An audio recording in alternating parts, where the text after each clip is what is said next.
Nabarangpur DPRC पढ़िया block स्तरीय प्राणी संपद मेला अनुष्ठित होइଯାଇଛି।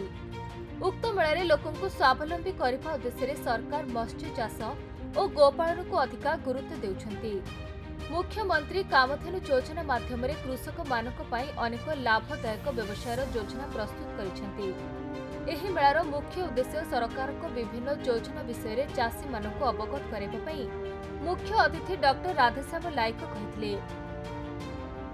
ब्लॉक स्तरीय मत्स्य प्राणी संपद मेला नवेम्बर 15 पर्यंत ये प्रोग्राम चलो।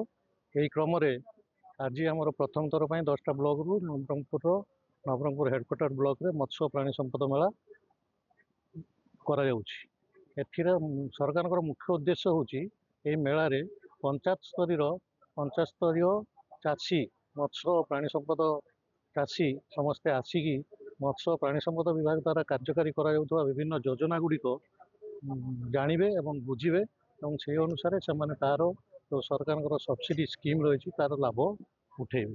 मो आगे मो बाबा माँ को गवर्नमेंट आगे देशी मुरा महिषी देते मु पखापाखि मोर बयस से 17-18 वर्ष हम से मु क्षीर व्यवसाय मो महिषी देशी महिषी आगु पखापाखि 30 वर्ष पखापाखि है कामधेनी तो मुख्यमंत्री कामधेनी योजना 2टा गाई आनी भल व्यवस्था चलती मोर भल गाई सेवा करुच्ची महिषी सेवा करुच्ची बहुत खुशी मिलती बहुत सुख शांति रे हमर परिवार। नवरंगपुर अनिल प्रभात भद्रा रिपोर्ट खबर ओडिशा।